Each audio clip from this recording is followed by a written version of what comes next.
사도신경으로 신앙 고백하시면서 1월 6일 화요일 새벽 기도회를 하나님 앞에 드리겠습니다. 함께 고백하겠습니다.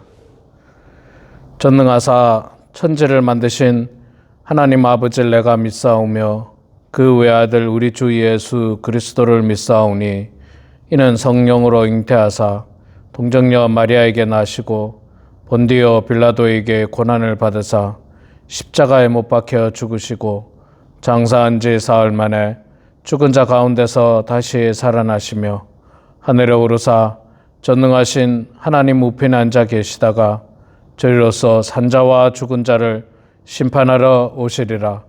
성령을 믿사오며 거룩한 공회와 성도가 서로 교통하는 것과 죄를 사하여 주시는 것과 몸이 다시 사는 것과 영원히 사는 것을 믿사옵나이다. 아멘. 찬송가 330장 우리 함께 찬양하겠습니다. 330장 어두운 밤 쉬되리니.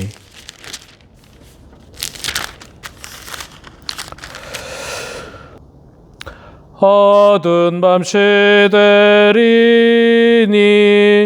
내 직분 지켜서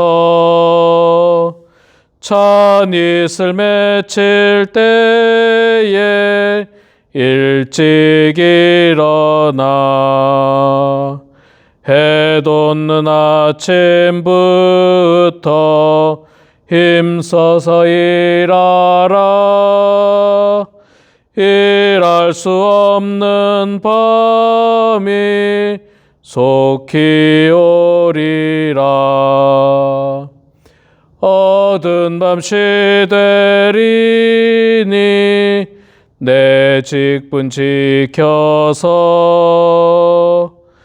일할 때 일하면서 놀지 말아라. 낮에는 수고하나 쉴 때도 오겠네. 일할 수 없는 밤이 속히 오리라. 어두운 밤 쉬되리니 내 직분 지켜서 진은에 빛낀 볕에 힘써 일하고 그 빛이 다하여서 어둡게 되어도 할 수만 있는 대로 힘써 일하라. 아멘. 베드로전서 4장 말씀 보겠습니다. 신약성경 382페이지 있습니다. 베드로전서 4장 12절에서 마지막 19절까지 말씀 보겠습니다. 신약성경 382페이지 베드로전서 4장 12절에서 19절까지 말씀 읽겠습니다. 사랑하는 자들아, 너희를 연단하려고 오는 불시험을 이상한 일 당하는 것 같이 이상히 여기지 말고 오히려 너희가 그리스도의 고난에 참여하는 것으로 즐거워하라. 이는 그의 영광을 나타나실 때에 너희로 즐거워하고 기뻐하게 하려 함이라. 너희가 그리스도의 이름으로 치욕을 당하면 복 있는 자로다. 영광의 영 곧 하나님의 영이 너희 위에 계심이라. 너희 중에 누구든지 살인이나 도적질이나 악행이나 남의 일을 간섭하는 자로 고난을 받지 말려니와 만일 그리스도인으로 고난을 받으면 부끄러워하지 말고 도리어 그 이름으로 하나님께 영광을 돌리라. 하나님의 집에서 심판을 시작할 때가 되었나니 만일 우리에게 먼저 하면 하나님의 복음을 순종하지 아니하는 자들의 그 마지막은 어떠하며 또 의인이 겨우 구원을 받으면 경건하지 아니한 자와 죄인은 어디에 서리요. 그러므로 하나님의 뜻대로 고난을 받은 자들은 또한 선을 행하는 가운데 그 영혼을 미쁘신 창조주께 의탁할지어다. 아멘. 예, 우리 사랑하는 성도 여러분, 오늘 또 이렇게 말씀의 자리로 함께 참여해 주신 모든 분들을 축복하고 환영합니다. 지난주부터 새해가 시작됐는데 새해 더욱더 하나님을 의지하고 또 하나님만을 바라보고 기도하는 그런 성도님들이 다 되시기를 소망합니다. 자, 오늘 우리가 베드로전서 4장 12절부터 19절까지 말씀 봤습니다. 베드로전서는 계속해서 고난받고 있는 성도들에게 권면하는 베드로 사도의 권면의 말씀이 담겨 있습니다. 12절에 보니까 사랑하는 자들아 너희를 연단하려고 오는 불시험을 이상한 일 당하는 것 같이 이상히 여기지 말라. 불시험을 이상한 일로 여기지 말라. 그렇게 이야기를 하고 있습니다. 참 불시험이라고 하는 게 이제 간단하게 말해서 고난을 말하는 거죠. 말하자면 고난이 너희들에게 찾아오면 그 고난을 이상히 여기지 말라. 계속해서 반복되는 말씀입니다만은 고난을 누구나 다 싫어할 겁니다. 안 받았으면 하는 게 보통의 사람들의 모습입니다. 그런데 지금 본문 말씀이 쓰여지는 이 시대에는 고난이 너무나도 많았던 시대예요. 특히 그리스도인들에게 그리스도인으로서 받는 핍박과 고난이 참 심했습니다. 로마 당국에 의해서, 유대인들에 의해서, 또 디아스포라 흩어져 있는 사람들이 또 객지에 가서 받는 객지인으로 어떤 고난들, 다양한 고난들이 참 많이 있었는데 사도 베드로는 그 사실을 알고 그 고난을 이상히 여기지 말라 그렇게 이야기를 하고 있습니다. 왜 이상히 여기지 말라고 말씀하느냐? 우리가 성경 말씀을 통해서 계속해서 보고 있습니다만은 고난은 우리를 무너뜨리기 위한 고난이 아니라 훈련하시기 위한 연단이라고 말할 수 있습니다. 훈련하기 위한 연단. 훈련은 즐겁고 재밌지 않습니다. 훈련이 힘듭니다. 고통입니다. 훈련은 정말 큰 것. 근데 그런 훈련을 거쳐야만이 아주 훌륭한 선수가 되든지 훌륭한 사람이 될 수 있습니다. 금을 아름다운 보석이나 반지나 어떤 주얼리 같은 것들로 만들기 위해서 뭘로 연단합니까? 불로 연단을 하죠. 불로 연단을 하는데 그 불로 불에 그 금을 열을 가할 때 금이 다 타서 없어지라고 불로 열을 가합니까? 그렇지 않습니다. 그 금을 잘 조각하기 위해서 금을 잘 이렇게 잘 조각해서 아름다운 금으로 만들기 위해서 정금으로 만들기 위해서 그렇게 하는 것이지 금을 다 태우려고 그런 사람은 없습니다. 마찬가지예요. 하나님께서 우리들에게 고난을 주실 수도 있습니다. 그 고난을 이상히 여기지 말라. 이상한 일 아니다. 당연한 거라. 특히 그리스도인들에게 당연한 겁니다. 그래서 13절과 14절에 보면 즐거워하고 기뻐하라고 이야기합니다. 오히려 너희가 그리스도의 고난에 참여하는 것으로 즐거워하라. 이는 그의 영광을 나타내실 때에 너희로 즐거워하고 기뻐하게 하려 함이라. 14절에도 너희가 그리스도의 이름으로 치욕을 당하면 복 있는 자로다. 영광의 영 곧 하나님의 영이 너희 위에 계심이라. 고난이 오면 우리는 괴로워하지 않습니까? 보통의 경우 괴로워합니다. 하나님, 이 고난이 왜 또 우리들에게 찾아왔습니까? 저에게 왜 찾아왔습니까? 제발 이 고난 좀 없어지게 해주시옵소서. 떠나게 해주시옵소서. 이게 우리의 인간적인 모습입니다. 인간적인 모습이에요. 연약한 우리들의 모습인 것은 분명한 사실입니다. 그런데 성경은 우리들에게 성숙한 그리스도인이 될 것을 말씀하면서 오히려 그리스도로 말미암아 고난에 참여하는 것을 기뻐하고 즐거워하라. 기뻐하고 즐거워하라. 그렇게 말씀을 하고 있습니다. 내가 그리스도인으로서 받게 되는 오해, 내가 그리스도인으로서 받게 되는 손해 또는 업신여김을 당하는 것, 외톨이가 되는 것, 그런 것들 오히려 기뻐하라는 거예요. 아, 이제 내가 온전한 그리스도인이 됐다라고 하는 증거라는 겁니다. 증거. 그러니까 이 고난은 그리스도인이라고 하는 증명표와도 같은 것입니다. 고난이 없는 사람은요, 고난이 없는 사람은 그리스도인이 아닐 수 있다는 거예요. 그 당시로 봐서는 고난은 그리스도인들에게 아주 필수적인 거였습니다. 물론 여러분 15절 16절 말씀을 통해서 보면요, 이 고난에는 사실 두 종류가 있는데 죄로 인한 고난이 있고 예수 그리스도를 믿는 믿음으로 인한 고난이 있다라고 말씀을 하고 있습니다.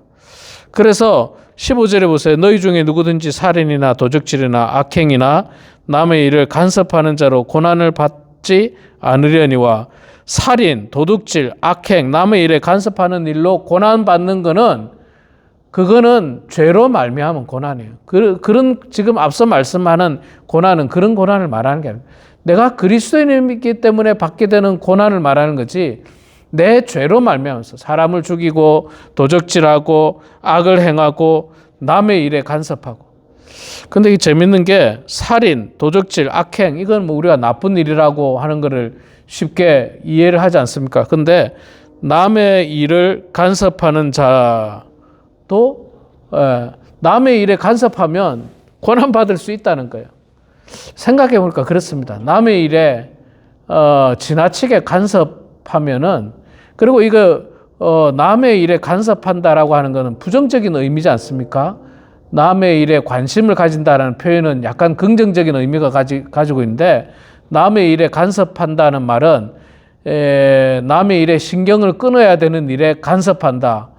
배나라 감나라 그렇게 남의 일에 이렇게 참여한다. 그렇게 되면 고난받을 수 있다는 거예요. 그 죄로 말미암은 고난이에요. 그래서 여러분, 우리가 지나치게 남의 일에 관심을 가져서는 안 됩니다. 물론 우리가 성도들 간에 뭐 성도가 지난주에 교회를 안 나왔다든지 그러면 우리가 관심을 가진 거예요. 그러니까 간섭이 아니라 관심이죠. 무슨 일은 없는지, 혹시 아프진 않는지, 요즘 미국의 독감으로 많은 사람이 뭐 병원에 가고 뭐 죽기도 하고 그런다는데 괜찮은지, 이렇게 관심을 가져야 하지, 지나치게 간섭해가지고 그 사람이 이렇게 해라 저렇게 해라 이렇게 해야 된다 저렇게 해야 된다, 그렇게 되면 안 된다는 거예요. 그거는 잘못된 거예요. 간섭하지 마세요. 간섭 안 해도 다 각자 잘 살아갑니다. 지나치게 간섭할 필요가 없는 겁니다. 자, 그래서 죄로 인한 고난이 아니라 믿음으로 인한 고난, 16절에 나오죠. 만일 그리스도인으로 고난을 받으면 부끄러워하지 말고 도리어 그 이름으로 하나님께 영광을 돌리라. 그러니까 그리스도인으로서 받는 고난, 그게 진짜 지금 본문에서 말하는 고난이라는 거예요. 내가 그리스도인으로서 받게 되는 고난, 그게 진짜 고난이에요. 특히 이 베드로전서가 쓰여지는 이 당시에 그리스도인이 받게 되는 고난들이 많았습니다. 그래서 유대인으로 말미암아서 고난받고, 로마 정권에 의해서 말미암아서 고난받고, 그래서 예루살렘에서 살 수 없었고 흩어져 살아야만 했던, 신앙의 자유를 찾아서 흩어져야만 했던 그런 사람들. 그러나 타지에 가고 외지로 간다고 해서 그곳에서 또 뭐 편안하겠습니까? 그것은 그것대로 또 그리스도인에서 받게 되는 고난들이 있을 것입니다. 요즘은 그런 일이 사실 많이 없는데, 제가 어린 시절만 하더라도 70년대만 하더라도 교회 다니는 거를, 우리 한국에서 교회 다니는 것을 집에서 반대하는 집들이 굉장히 많았어요. 그래서 교회 못 나가게 하고 성경을 집어 던지고 그런 일들이 70년대는 많았습니다. 물론 지금도 있을 수 있겠습니다만은 옛날에는 그랬어요. 교회 못 나가게 하는 일들이 굉장히, 그게 바로 그리스도인으로서 받는 고난이에요. 그런데 이 고난을 받게 되면 부끄러워하지 말라. 부끄러워하지 말라. 기뻐하고 즐거워하라. 목사로서 또 장로로서 권사로서 우리가 이걸 떠나서 그리스도인으로서 받는 고난들이 분명히 있습니다. 그러나 여러분, 그 고난은 괴롭게 하시기 위해서, 하나님께서 우리를 괴롭게 하시기 위해서 하는 고난이 아니고 우리를 연단하는 고난이다라고 하는 생각을 가지고 오히려 기뻐하시고 즐거워하시고 또 감사하시고 그 고난을 잘 이겨내시기 바랍니다. 또 고난이 왔다고 기뻐하기만 하고 뭐 주저앉고 뭐 그렇게 하지 마시고 그 고난을 기도하면서 이겨내야 되죠. 기도하면서 이겨내야 되죠. 참 우리 인생 사는 게 얼마나 많은 고난들이 우리들에게 있습니까? 얼마나 많은 고통들이 우리들에게 있습니까? 그 고난과 고통들 잘 이겨내야 되지 않습니까? 그 이겨내지 못하면 우리의 삶이 어려움을 당할 수 있게 되는 것입니다. 자, 17절부터는 그 하나님의 심판이 교회로부터 시작되는 것을 이야기하는데 이거는 뭐냐면 하나님은 심판을 통해서 교회부터 성도들을 깨끗하게 하시는 것을 말씀하고 있는 것입니다. 그리고 19절 마지막 절에는 신실하신 창조주 하나님께 우리의 영혼을 맡기라고 말씀하고 마무리를 짓고 있습니다. 19절에 그러므로 하나님의 뜻대로 고난을 받는 자들은 또한 선을 행하는 가운데에 그 영혼을 미쁘신 창조주께 의탁할지어다. 자, 두 가지를 말씀하고 있죠. 고난 가운데서도 선을 행하라. 고난 가운데 선을 행하는 게 참 쉽지 않죠. 쉽지 않은 일이에요. 내 한 몸 고난으로부터 헤어나오기가 쉽지 않은 문제인데 그 가운데서도 선을 행하라. 그렇게 말씀하고 있습니다. 저는 우리 교회가 참 훌륭하고 좋은 성도님들이 많이 계시다는 걸 잘 알고 있습니다. 어려움 가운데서도 베풀고 나누고 섬기는데 또 주의 몸된 교회를 위하여 헌신하는데 얼마나 귀한 분들이 많은지 몰라요. 그분들 제가 한 분 한 분 생각할 때마다 참 감사하고요. 하나님의 복이 클 거라 그렇게 생각합니다. 하나님께서 그 자녀들에게 복 주실 것이고 하나님께서 그 손주들에게 반드시 복을 주실 것이다 라고 하는 그런 믿음과 확신이 있게 되는 것입니다. 그리고 우리의 영혼을 창조주께 의탁하라고 말씀하고 있습니다. 그렇죠. 사실 우리 힘으로 고난을 이겨내기도 쉽지 않아요. 이 어려운 세상을 살아나가기 쉽지 않습니다. 2026년이라고 하는 이 미지의 세계를 혼자서 살기 어려운 이때에 창조주이신 우리 하나님께 우리의 모든 것을, 우리의 영혼을 의탁하는 겁니다. 부탁하고 하나님께서 우리를 선하게 인도하실 것을 소망하면서 나아가는 겁니다. 우리 사랑하는 성도 여러분, 고난으로 두려워하지 마시기 바랍니다. 믿음으로 잘 이겨내시기 바랍니다. 고난을 받는다는 것은 그리스도인이라고 하는 증거라는 사실을 가지고 오히려 기뻐하고 즐거워하시고 고난 속에서도 선을 행하시고 모든 것을 하나님께 맡기며 나아가는 그런 우리 모두가 되길 주의 이름으로 축원합니다. 기도하겠습니다. 사랑의 아버지 하나님, 은혜를 감사합니다. 오늘도 하나님께서 저희들을 말씀의 자리로 불러주시고 믿음의 자리로, 기도의 자리로 저희들을 불러주시니 하나님 고맙습니다. 사랑의 아버지 하나님, 오늘 베드로전서 말씀을 통하여서 그리스도인으로서 받게 되는 고난들에 대해서 저희들이 말씀을 보았습니다. 하나님, 죄로 말미암아 얻는 고난이 아니라 우리가 그리스도인이라고 하는 사실 그 하나만 가지고 받게 되는 여러 가지 고난들로 말미암아 두려워하거나 염려하거나 도망치는 저희들 되지 않도록 도와주시고 오히려 고난을 바라보며 기뻐하고 즐거워하고 감사하면서 그 고난을 잘 이겨내는 성숙한 성도들 다 되게 하여 주시옵소서. 고난은 결국 정금처럼 우리를 다듬기 위한 방법이라는 사실을 깨닫게 하여 주시고 우리가 그 고난을 통해서 더욱더 성숙한 믿음 가지게 하시고 훌륭한 인격을 가지는 저희들 다 될 수 있도록 하나님 아버지 축복하여 주시옵소서.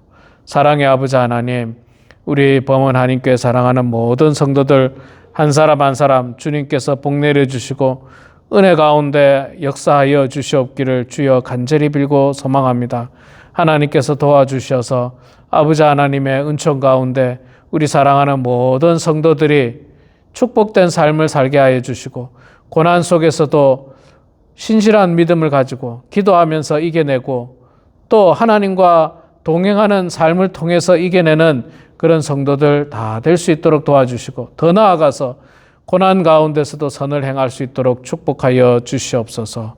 하나님 아버지, 우리 사랑하는 성도들 한 사람 한 사람 주님 복 내려주시고 특별히 육신의 건강이 좋지 않아서 지난 주일날 교회에 나오지 못한 성도들을 긍휼히 여겨 주시고 여러 가지 일로 말미암아서 어려움 당한 성도들 하나님께서 붙들어 주시고 하나님께서 역사하여 주셔서 주님의 은혜 가운데 모든 문제들이 해결될 수 있도록 주여 도와 주시옵소서. 하나님 아버지, 이 시간에도 각자 삶의 자리에서 주님 앞에 기도합니다. 다양한 기도 제목으로 기도합니다. 하나님 우리의 기도를 들어주시고 주님 응답하여 주셔서 아버지 하나님의 뜻 가운데 모든 일들이 이루어지게 하시고 은혜 충만한 가정들, 믿음의 가정들 다 될 수 있도록 하나님 도와주시옵소서. 주님께 모든 것 감사드리며 살아계신 예수님의 이름으로 기도드리옵나이다. 아멘. 하늘에 계신 우리 아버지여, 이름이 거룩히 여김을 받으시오며 나라가 임하시오며 뜻이 하늘에서 이루어진 것 같이 땅에서도 이루어지이다. 오늘 우리에게 일용할 양식을 주시옵고 우리가 우리에게 죄 지은 자를 사하여 준 것 같이 우리 죄를 사하여 주시옵고 우리를 시험에 들게 하지 마시옵고 다만 악에서 구하시옵소서. 나라와 권세와 영광의 아버지께 영원히 싸움나이다. 아멘.